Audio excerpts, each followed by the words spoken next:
Assalamualaikum warahmatullahi wabarakatuh. Salam sejahtera buat kita semua. Shalom, Om Swastiastu, Namo Buddhaya, salam kebajikan. Selamat berpuasa dan hari ini kembali lagi di channel YouTube Habib Safi, pakar bola, mengomentari sepak bola dengan kesoktahuan, dengan slow, dengan santai, terserah mau nontonnya lagi sahur, lagi ngabuburit atau siang-siang nunggu maghrib, terserah ya. Selamat berpuasa buat yang menjalankan semua teman-teman umat Islam. Hari ini gue kasih tahu gue tag jam 3 nih, daripada gue tidur takutnya sejam doang pusing gitu kan. Mending ya udahlah begadang aja sekalian karena habis nonton beberapa match juga. Ada MU Leicester yang hasil imbang diraih oleh MU dan akhirnya MU tidak masuk ke Liga Champions tahun depan ya. Dan yang lebih seru lagi, ada perampokan yang terjadi antara Celta Vigo yang dirampok terang-terangan jelas-jelasan oleh Real Madrid dengan skor 2-1, 3 penalti, dan pertandingan cukup ya gimana ya, bikin beberapa orang jadi mungkin meninggalkan La Liga dengan melihat permainan dan seperti itu. Nanti gua akan bahas. Nah, oke, kita ke MU dulu, mungkin sebelum Madrid nih agak panjang ya. Kita ke MU dulu. MU ya main biasalah tanpa Ronaldo. Gue gak ngerti, biasanya Ronaldo tuh ada di momen penting kayak gini gitu. Cuman dalam beberapa tahun belakangan kayak Ronaldo lebih memilih untuk tidak tampil ketika tahu mungkin kayak dibantai City atau nggak ngelawan lawan tim A, lawan tim B gitu. Tapi Ronaldo tuh tahu, ya udahlah mendingan gue nggak ada. Jadi kalau gue nggak ada kayak bukan gue kan yang salah gitu, ada cari kambing hitam lain. Walaupun Maguire main juga ya pasti bikin deg-degan. Nah, yang bingung adalah beberapa teman gue yang ngefans sama MU, terus nonton MU terus tegang. Nonton MU tegang. Ya oke lah, pertandingan itu pertandingan penting. Bisa memutuskan kalau MU kalau menang bisa aja masuk ke zona Liga Champion. Tapi nih klasmennya. Tapi maksud gue gini, lu nonton MU tegang, maksud gue lu ngapain tegang nonton MU bro? Woi. Nonton MU tuh menang belum tentu, kecewa pasti. Ya, tolong diingat quote gue, nonton MU menang belum tentu, kecewa pasti. Jadi gak usah tegang, santai aja, relax aja ya. Karena ada beberapa pemain yang singit ya, walaupun kayak Fred tampil bagus gitu kan belakangan ini, kayak dia nunjukin gue sebenarnya bisa main bola, bukan cuman orang Brazil biasa yang ada di tengah lapangan terus linglung. Gue bisa main bola. Tapi kalau Fred lagi bagus, McTominay-nya langsung aneh-aneh gitu kan. McTominay ini gue nggak ngerti, kalau lagi pertandingan penting kadang beberapa kali dia tuh nggak kelihatan bakatnya kan, nggak bisa passing salah-salah, mundur tanggung, maju dia nggak mau. Yang ada cuma main di arealnya, di posnya, terus mainnya kasar. Gue nemu bakatnya McTominay adalah bermain kasar. Ngerusak irama musuh enggak, tapi ngerusak irama tim sendiri. Gue kalau jam segini ngomong kayak asal-asalan lah ya. Nah, beberapa kali juga penyerang-penyerang MU kayak belum berhasil memanfaatkan peluang gitu. Ada yang harusnya di shoot malah dioper malah di shoot. Padahal MU harusnya bisa aja menang karena Leicester sendiri lagi nggak terlalu bagus. Leicester aja sering kurang memanfaatkan dan memaksimalkan peluang. Tapi ya udahlah, emang nasibnya MU nggak main di Liga Champions, dan MU dikabarkan membuka pintu untuk Ronaldo karena mungkin malu ya, kayak Ronaldo nggak main di Liga Champions. Mungkin ya bukan cita-citanya dia aja nggak ada main di Liga Champions. Maksud gua di Sporting pun dia masuk Liga Champion gitu kan, pindah ke Madrid ke MU ini. Masa untuk terakhir kalinya Ronaldo di usia berapa sih dia, 36 apa ya, ya dia nggak main di Liga Champion, kayak penurunan karir yang sangat luar biasa. Dan MU nih, gue sih nggak tahu ya, maksud gue lu cari di channel YouTube MU lah yang ngerti permasalahan MU. Gue sih kesian sama David De Gea.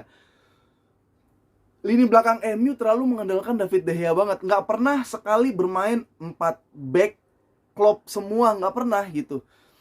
Semua lagi bagus, Maguire tolol. Maguire lagi lumayan, Telles aneh gitu kan. Dulu apa-apa lagi pada bagus, Wan Bissaka aneh gitu. Jadi cuma mengandalkan De Gea. Mas gue nih, De Gea nih udah berapa tahun lu di MU nggak dapat apa-apa gitu kan. Mungkin gara-gara lu save-nya banyak, lu bisa berpotensi jadi kiper terbaik, tapi malu lah gitu lu di MU lu keluar gitu. Kalau emang lu cinta banget sama MU, gue nggak masalah gitu, tapi ayolah De Gea, lu sadar lah, lu jago gitu. Value lu, nilai lu, kemampuan lu, kapasitas lu tuh udah bukan harus menjaga gawang yang sering kebobolan gara-gara kesalahan tim sendiri. Lu tuh harus udah main di tim yang menang saat menang penting, dalam momen penting bisa menang, masuk final. Lu level lu di situ deh ya. Jadi ya udahlah ya, MU, kita tidak bisa lihat MU di Liga Champions. Selamat buat fans MU. Puasa di hari pertamanya ini makin terasa ya, puasa gelar dan puasa Ramadan makin berasa. Sip. Nah, sekarang kita beralih ke perampokan yang terjadi di La Liga. Wah, ini kalau lu nonton matchnya nih, kalau gue bilang Celta Vigo lawan Real Madrid, Celta Vigo itu skillful, visi misinya oke, terstruktur, main secara sistem, teamwork juga oke, ya. Semua dipegang sama si Celta Vigo. Dia melawan tim ya Penalti FC. Jadi ya udahlah, mau gimana juga Madrid, maksud gue nanti gue akan rangkai nih beberapa perampokan yang terjadi. Madrid butuh 3 penalti untuk mencetak kemenangan dengan skor 2-1 gitu. Maksud gue Barcelona aja nggak usah penalti bisa menang 4-0 di Bernabeu, tapi Madrid, sekelas Madrid, beberapa kali pertandingan belakangan ada selalu gol penalti gol di menit akhir gitu. Jadi ya gue Madrid mah juara gitu pasti, cuma dengan cara kayak gini kayak aduh, jadi males saya gitu, haram aja gitu untuk seorang yang bakal juara. Lu mah juara gitu, maksud gue kalau mau nyeting, kalau mau menang dengan cara yang oke lah gitu, tapi gue nggak terlalu terima. Oke, kita lihat ini gol-gol perampokan yang terjadi. Kita lihat ini penalti pertama ya dari Real Madrid. Penalti pertama kita putar, tak, tiba-tiba jatuh si Militao ya itu ya. Militao jadi diambil dari belakang, tiba-tiba penalti. Oke lah, ada sentuhan sedikit walaupun jatuhnya agak lebay. Penalti, Madrid unggul 1-0. Lanjut lagi, skor 1-0 untuk Madrid. Dan akhirnya ini nih, ada kontroversi. Kita putar sekarang, Aspas harusnya gol apa enggak.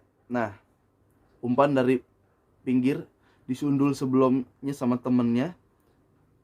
Nah, di situ tuh ada gerakan mungkin offset Aspas di situ, tapi nah, reaction dulu. Nah, wasit dengan sukacita menunjuk VAR dan tidak gol. Udah nggak gol, kartu kuning. Maksud gua kalahnya double tuh ya. Dia udah nggak gol, kartu kuning, dianulir wasit. Maksud gua jangankan Celta Vigo gitu, kita yang nonton juga enek gitu. Seenek apa, gua salut banget sama Celta Vigo. Ini kelas banget mainnya kalau nonton full ya.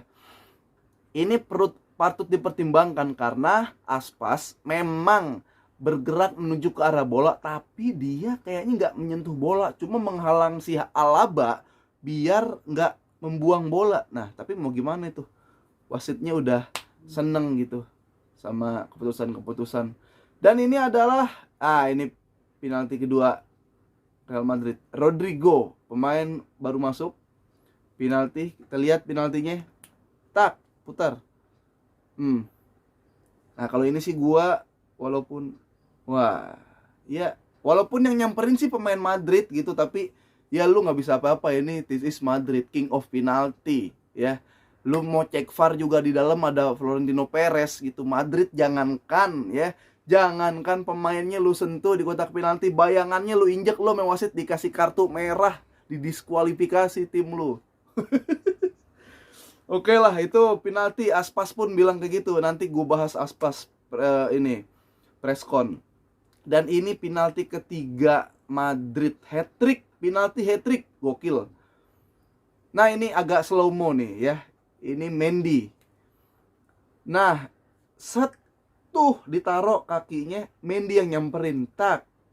Ini pun udah geser pemain Celta Vigo, Mendy jatuh dan penalti. Sekali lagi kali ya. Oke, kita lihat sekali lagi. Bola diputar Mendy, kaki Celta Vigo udah berhenti. Mendy nyamperin, nyentuh Celta Vigo dan jatuh. Celta Vigo-nya pun udah menghindar pemain Celta. Api akhirnya jatuh. Dan terjadi penalti ketiga, hat-trick. Penalti untuk Real Madrid, gol kedua untuk Benzema. Maksud gue, itu yang gue bilang tadi. Menang mah menang aja gitu. Lu juara kok gitu. Tapi jangan kasih lihat keanehan-keanehan gitu. Maksud gue, apalagi kayak di Liga Champions ini Madrid potensi juara banget ya. Tapi ingat kalau kayak begini, kan ada yang bilang kemarin Benzema kemarin nggak main lawan Barcelona, makanya kalah 4-0 kayak di kaos ini. Ada Benzema pun mungkin Madrid masih bisa tetap kalah sama Barcelona. Nggak ada penalti. Oke lah, itu alasannya nggak ada penalti. King of penalti. Logonya pun gue ganti jadi ini nih. Tah. Atau mau ganti yang ini. Itu maksud gue. Setelah itu kita lihat, memang yang gue akuin dari Madrid semalam tuh ya Courtois kalau king of the match-nya Courtois selain Benzema, oke. Emang Courtois itu beberapa kali save di kiper yang oke banget menurut gue. Gede, tinggi, ada orang tinggi tapi gerakannya nggak lambat, refleksnya bagus. Courtois, wah, kiper idaman banget lah ya. Tapi kalau lu ngelihat permainan Madrid, bahkan fans Madrid pun kesel kali ya, mungkin sama Ancelotti, karena gini, gue nggak ngerti formatnya 4-1-4-1 kali ya, atau 4-4-2, karena kalau Madrid kalau nggak megang bola bertahannya dalam banget. Kalau dulu masih ada Ronaldo, Bale, Di Maria, lu tendang asal-asalan kemana dikejar dapet gitu, dan ya masih oke, fight banget. Tapi sekarang lihat Vini oke lah, jago, tapi belum matang banget. Lu turun dalam banget ya, ketika lu megang bola, tendang Vini cuma berdua sama Benzema. Kalau musuh udah antisipasi ya 2 lawan 4, kadang 1 lawan 4. Maksud gua, siapa sih yang bisa 1 lawan 4 menang gitu, selain kayak waktu dulu Theo Walcott lagi kesurupan lawan Liverpool, lawan Barcelona. Selalu itu yang terjadi. Maksud gue gini, Ancelotti kalau dibilang miskin taktik, gue sangat setuju Ancelotti miskin taktik gitu. Kalau Ancelotti selalu main kayak gini, 9 orang di belakang, dapat bola umpan ke Vinicius, gue sih, lu harus punya orang kayak Mbappe minimal 3 di depan buat ngelawan Barcelona. Iya, buat bersaing musim depan ya, lu minimal orang punya kayak Mbappe 3 gitu. Karena wah gila, gue gak ngeliat. Gue sih mudah-mudahan Ancelotti stay gitu, terus mainnya kayak gini juga musim depan.